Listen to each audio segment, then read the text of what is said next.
Guys, welcome back to Medical Coding with Blue. Today's episode is all about what to expect in your first year as a medical coder. If you're brand new to my channel, welcome. I am Blue. I'm a medical coder. Okay, guys, so your first year. Now, when I say first year, I mean first year as in you just got your certification and now you're out looking for a job. Okay, so that's what I'm talking about, not actually getting the job and starting the job. This is your first year as a medical coder. Once you get that certification. Now, hopefully you have already armed yourself with a really good resume, a really good one-page resume. Now, if you are coming from a background with no previous medical work history at all, anything in the medical field, it's okay. And as a professional resume writer, I have always found that it is best to present a brand new coder on one-page resumes. Now, yes, you can go up to 2 pages, and 2 pages is fine. I've been successful either way, but I just think that 1 page looks cleaner, in my own opinion. So when I'm talking about sending out a really good resume for when you're out there looking for a job, you have to be active in creating your resume and things like that. So sometimes people will say, well, I'm not good at writing. That's the immediate response of, I'm not good at writing a resume, Blue. I've got a lot of tips on my channel about writing a really good resume for brand new medical coders. And so that way, if you're constructing your own, you know kind of what to follow. Now, I am a professional resume writer, as I said, but I have a full calendar right now, and I'm not taking any new clients until September. So if you're interested, I will open up the bookings for September and August, which is just a few days away now. So if not already going to be already in August. But that's when you can reach out to me and set up an appointment. But the thing about the resumes is this. A lot of times people are not taking this seriously with these resumes, and they put out a terrible resume, and then they get upset because no one is calling them. And they're saying that it's because, oh, I have a CCA or I have a CPCA, that's why no one wants to hire me. CCSs and CCSPs run into this as well, especially not having any experience. But what happens on these resumes is that a lot of times people are not putting on relevant skills on their list. They want to put organized and team player and leadership. If I see that, that's immediately going into the reject pile because you're not putting on there what we need to know, which is your hard skills, which are the ICD-10-CM, CPT, Hicks, PICS, medical terminology and anatomy and pathophysiology and those kinds of things. Those are your hard skills. That's not the communication and all this other stuff. That's all your soft skills. What are you bringing that is most relevant to this industry?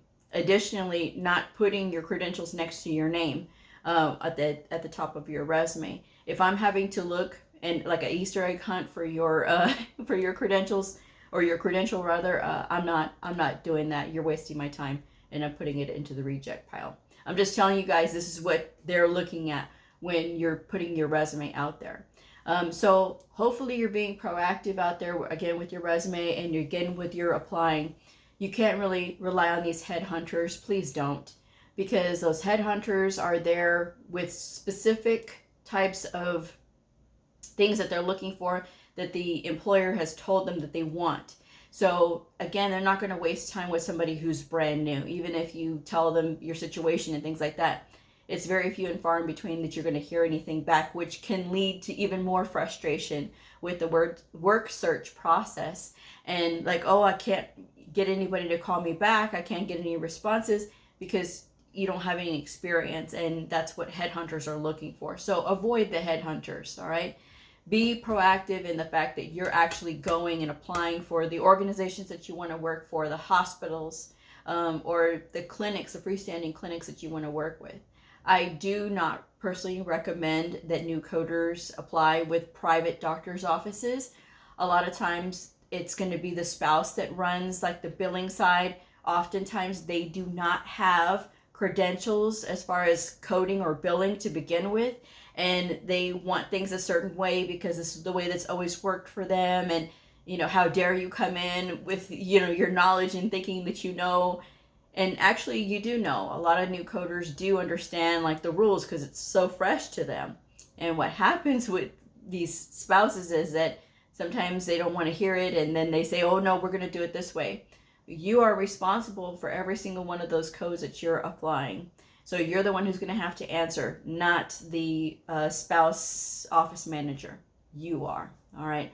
So that's why I say work for an organization and make sure that you're applying directly with them, and make sure that your resume looks good, that it's on one page. And so you may have to put out over 150 resumes. I've heard people putting out way more. And again, that's just part of it. It's part of the process of finding a job. It's not going to be immediate, because a lot of times what happens is new medical coders, a lot of them go through these horrible fast-paced medical coding programs, and these medical coding programs are just about getting the student in and getting them out. And so they will do anything and everything to kind of cattle herd these people through. They'll promise them the world. Oh yeah, you can learn in 4 months, or you can learn in less than 6 months, and you could be on your way to this high-paying career as a medical coder, not knowing that there's so much more that we have to learn. So if you found yourself in one of these schools, it's okay, because the good news is that you can learn on your own. Even better news is you're watching my channel, and so in the description box you'll find the independent study, and that has the workbooks that I recommend. And even though you may feel like, oh well, I did really good in the school, why can't I do really good on the outside? Sometimes in the schools they just want the statistics, so they'll pass people who have failed, and they say, oh yeah, you did fantastic. Well, it pumps the people up, and then they teach them how to, do these exam test taking strategies, so that way they can guess their way through the exam, and oh yes, they got another positive statistic, because they've already, got you all pumped up on, oh yeah, I did really great in the school, I can do this, and all of a sudden here's the real world, and you don't have any practical hands-on, and you're struggling with the material because you didn't really learn while you're in the school. So that's why you have to take the time to learn. Even when you're out there looking for a job, you still need to continue to work on your books. I still recommend, if you have no job, to still continue to study for 20 hours per week. And even if you have a job, I still recommend that you continue to study 20 hours per week, because hopefully you did that in the school. But if you didn't, I'm telling you now, that's really what you need to prepare yourself for the real world jobs. Sometimes in these real world job interviews, they'll ask you questions about the guidelines. Now, no one's expecting you to memorize the guidelines, but they are expecting you to have a general understanding. So that way, if you've been reading them enough, you're not going to be a deer in the headlights when they ask you a question in the interview about the coding guidelines. You're going to kind of know, and you're going to be able to talk your way through that. So that's really what you want to do. So again, practicing with the books while you're still continuing to apply for jobs is really going to set you up for success and get you to that first job.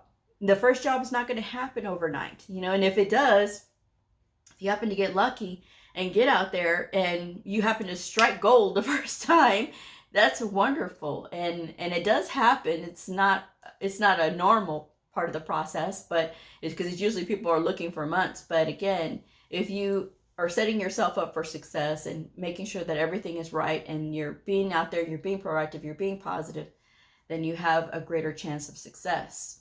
And having a good attitude every time you go in for an interview is very important, part of the first year, because you're going to face a lot of rejections, and that's a normal part. It is not personal.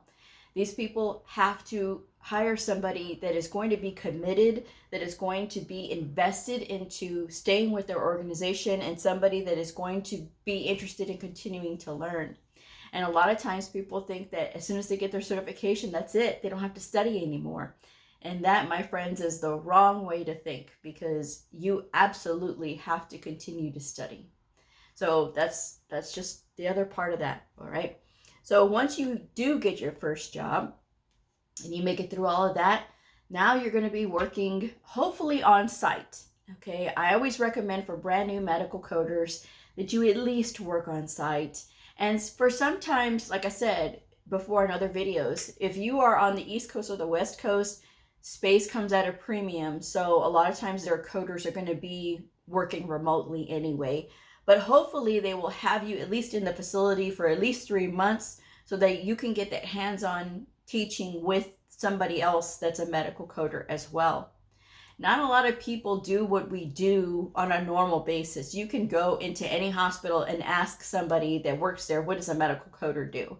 And if they they don't know, if they are, doing something else, I don't know what they do. I don't even know what that is. And there's a lot of people that are like that. And some people will assume that they know it's somebody that does the billing. And medical coders and medical billers are two different things. They are two different functions. And sometimes it is the same person, but a lot of times it's two different people. And so that's just another thing that you have to know. But because sometimes you're the only one who is a medical coder in your immediate circle, you're not going to have other people around you that know, unless you get around other medical coders, like going to these local chapter meetings and things like that. That's how you start building your network. Or you get on LinkedIn and you start networking that way. And LinkedIn is not Facebook. LinkedIn is not Facebook. No one needs to know your personal problems there. No one needs to hear you complaining. No one needs to say, oh, well, I feel frustrated. If the second that you do that and I see it, I'm blocking you. I've blocked several people like that because I don't want to hear complaining.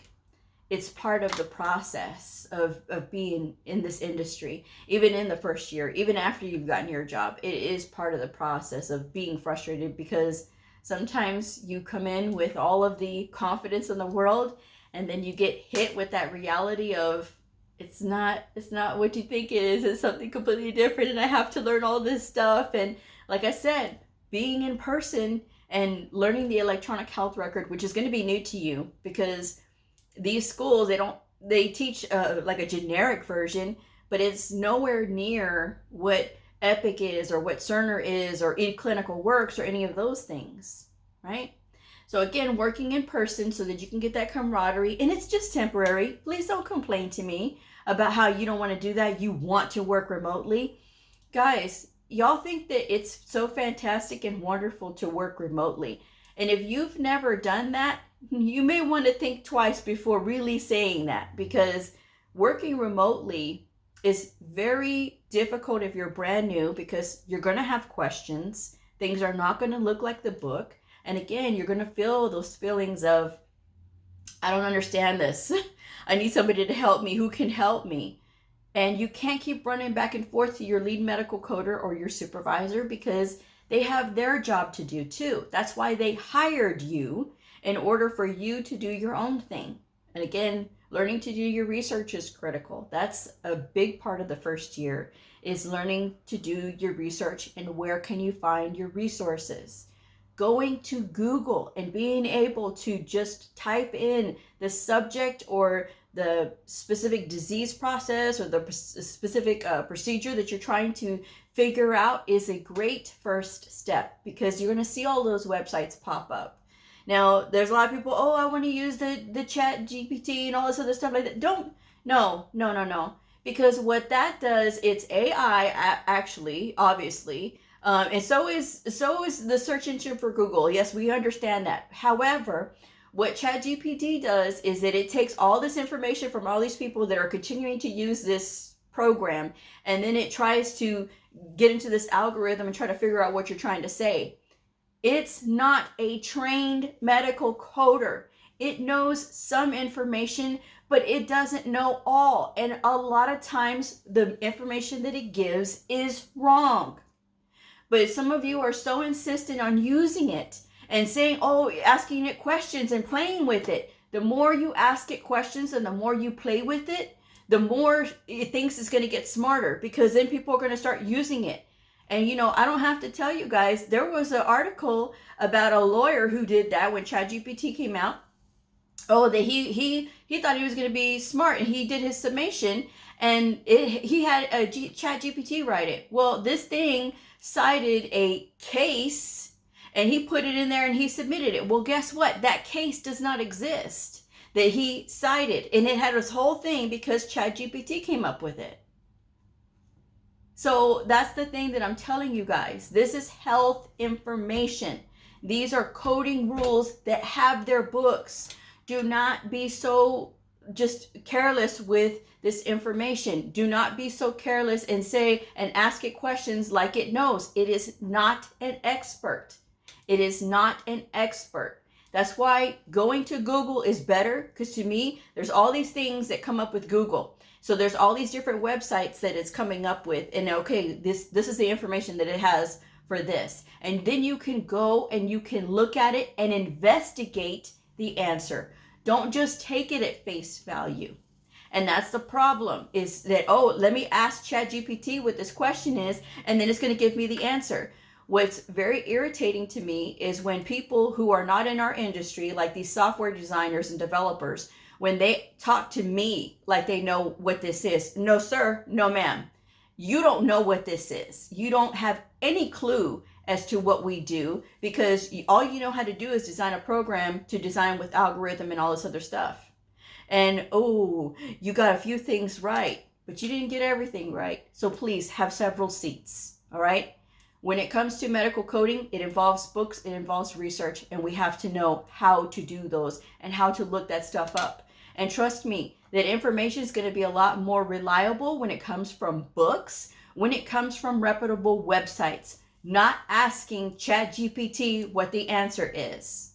Okay, so I'm just going to leave that there, because at the same time, I can get off on a whole different topic about talking about how that is. And a lot of people are going to tell you that they know, like they know, and they don't know. Those things like AI, that's going to be a tool. It will not sit here and replace us. It is a tool. Just like the electronic health record and all of these things, the encoder. These are tools. These are tools. Why? Because everybody is different. Every single person they have a different medical history. They have a different set of risk factors. They have all different kinds of things that affects each one of them differently. And it is based on their gender, it's based on their race, it's based on all of these things. And there's a lot of different things that come into play. What is their work situation like? What is the environment that they live in? What is that like? So because each one of these things is different, no two people can have the same thing, because they can have the same condition, but they're not going to always have the same conditions, more than one. They're not going to have the same things.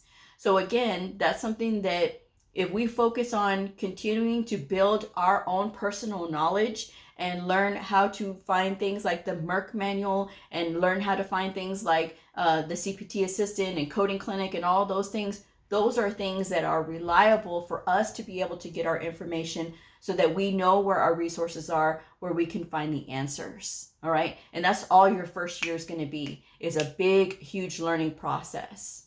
You will, after a while, start to learn how to increase your speed with coding. You will learn how to get through the electronic health record a lot faster, but that's going to take time, practice, and patience. You're not going to learn this overnight. It's not going to be something that's so immediate. And if you are in a work environment that they say, well, we want this kind of productivity, that kind of productivity. I did the video already about the reasonable productivity rates. Between 80 and 150 is reasonable. Anything greater than that is going to be a little too fast. And then those are for encounters. That's not for same-day surgeries. Same-day surgeries is going to be a little bit lower, because there's a lot more to read. There's a lot more to go over and things like that. So you're not going to be seeing that between 90 and 150, because that's way too many. That is way too many same-day surgeries to be trying to code in a single day. Okay. And there's a lot of people out there that are fooling around thinking that, oh yeah, well, the electronic health record already does all the coding. All they're doing is just auditing. A lot of times they're not saying that those codes are wrong. And a lot of times the sequencing is off, or other things are missing. And looking at it, a lot of times the coder is going to come up with a different set of codes versus what was already populated or pre-populated in the codes that were selected. So that's something that you guys got to know. There's a lot to this industry that a lot of people assume, and you cannot assume, especially when you have no idea what we do. And getting back to being a first-time coder, you're going to learn to work with a supervisor. You're going to learn to work with other medical coders, And sometimes these are going to be coders. They're going to have different ranges of knowledge and different skill sets. And you may come in and you may know more than what the auditor comes back with you if they audit your stuff. And maybe the auditor is not strong in injury coding. And maybe that was one of your strong suits and you know the rules, and maybe that auditor is not really strong in that, and then you are able to show that you were correct. Well, get ready, because sometimes if that auditor is not an evolved auditor, meaning that they have not worked on themselves personally to be able to accept when they are wrong, because as part of human nature, when you tell us that we're wrong, some people get upset. And, some people can't say, you know what, you were right. Some people can't do that. And to me, that's a poor sign of an auditor, but it does happen. And sometimes you may not always be right. But you do have to learn to defend yourself in the first year. And by defend yourself, I mean, when they say that you have this incorrect, and if you come back and you say, well, I saw this thing in the guidelines, I saw this CPT assistant or this coding clinic or this thing in the Merck manual, and it says this. So can we discuss what the situation is? And so sometimes the auditor may not have known that, or they may not have seen it, or you may have misinterpreted what it said.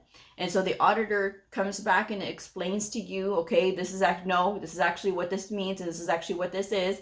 And they can prove on their side through reputable resources that they are indeed correct. Then you have to be able to say, you know what, I got that wrong. I got it wrong, I'll fix it, and I won't do it again. But again, there's some people that will get upset and they say, well, I don't like that auditor, and I'm not going to do what they say because I don't like them. So I just don't want them to tell me I'm wrong. Then you're in the wrong. So it is a very humbling experience to get audited, okay? Sometimes when we're coding, we are trying to keep up with production, and sometimes we miss some things and we have to go back and correct it, and that's all good and fine, but you cannot take it personally, all right? You just have to make sure that you pay attention and that you continue to keep yourself updated on all the guidelines and all the rules and anything that changes. You got to be able to stay on top of those things. Okay, so it's a lot in the first year. And like I said, sometimes the majority of your first year is going to be that search for that job. But if you stick with it, that's where, again, the magic happens, and you don't have to quit. You don't have to feel down on yourself, because you will eventually get it. It's just a matter of putting in extra time to study, or putting in extra time to learn where your resources are, and not depending on the lazy way of this ChatGPT and using all these other things for AI and thinking that that's going to help you. Because first of all, you always have to protect protected health information. So even if you're asking it questions, you need to be very careful, and you always need to verify everything that you get. You cannot just take it as, well, ChatGPT told me. Well, I don't care. If it's wrong, it's wrong. And guess what? If a claim gets denied and it's your fault, that's the quickest way to start losing your job, is if you are making too many errors. Some errors is understandable, but if you are making repetitive errors because you just want to do things the shortcut way and the crooked way, as far as like taking all these shortcuts, that's not good. That's not what this field is for. This field is for people who are interested in learning, who are interested in the details, who are going to make sure that they protect all this information, that they have integrity themselves. You have to be a person of substance. You have to be a person who has integrity. Like I said, you have to be that. You have to be willing to put in the time to learn. I've been in this field for 16 years and I'm still putting in the time to learn. Still to this day, I'm still putting in the time to learn. Because we have to know what doctors know, while never having gone to medical school. And I don't say this to scare people. I say it to prepare people. Because at the same time, if we don't understand what the doctor is saying, how can we fully be confident in the codes that we are selecting? You're going to be working with your coworkers. You may be partnered up with somebody. And it's important to always be respectful of them and their knowledge and the time that they've spent in the industry already.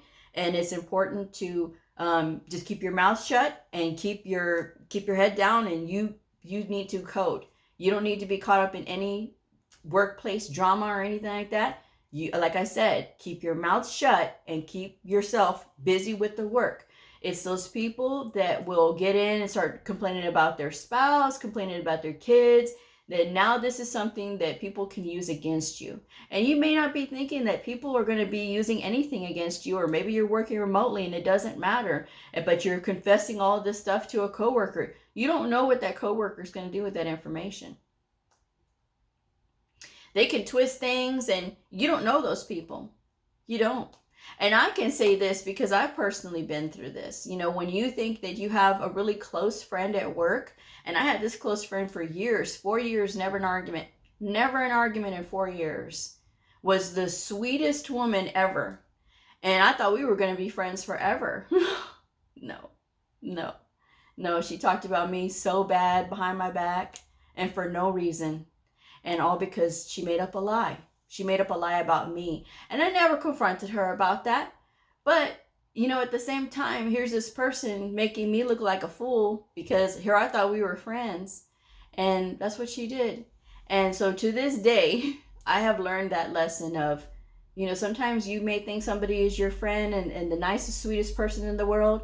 But the second you turn your back, you know, that's they show their true colors, and you have to be paying attention. So your job is where you go, and you need to get your money, obviously, but you need to really focus on, why are you there? What is the purpose of you being there? Your purpose of being there is for those patients to make sure that they get the most accurate documentation out of that provider, and you are there for the providers. Now, whether they may like it or not, and whether they may try to fuss and complain and go on, you are there to be their teammate. You are not there to take their orders. You are there to be their teammate. It is very important that you establish that in the very beginning. It doesn't matter how new you are, okay? Because you have a skill that they do not have. They may think that they know about coding, but trust me, there's a lot that they don't know. And they're very confused, a lot of them, about what coding actually is, but they know it's important. They know it's how they get their money. Well, you are the expert as the coder. Doesn't matter how long you've been in the field. That's how they're going to see you. But if you show that you're incompetent, that anybody that shows their incompetence, it's going to make it harder for the next person to get with that provider, because I've had instances where providers were mistreated by coders in the past, and that's how they come to me with this, basically this damage that was done to them, and they don't want to trust. And so I say, okay, well, I just need you to work with me, and I'm going to show you that not everybody is the same. Not everybody is going to treat you the same, and this is my philosophy on how I do this, and this is how I'm going to work with you. We are teammates. One is not better than the other. We are teammates, and I'm here to help you. Okay? So that's what you need to do. That's what your philosophy needs to be going in as well. Because again, they're looking to us to be the experts, and we need to show that. I'm just saying. So with that said, I'm going to wrap this one up. Congratulations if you have found your first job. And if you have not found a job yet, keep applying. You will find a job. And make sure that you take a look through my videos. I have other videos on alternative jobs. If you are having trouble getting in with a coding position, there are alternative jobs that will still give you exposure to the codes, and it will start to give you experience for your resume. And a lot of times these positions are not going to require you to be certified. And so you're going to be able to have a greater chance of being able to get in, especially if you've had this education behind you. I'm just saying. So again, I'm going to wrap this one up. Thank you guys so much for joining me. If this video helped you, please like, subscribe, and share, and I'll see y'all next time. Bye.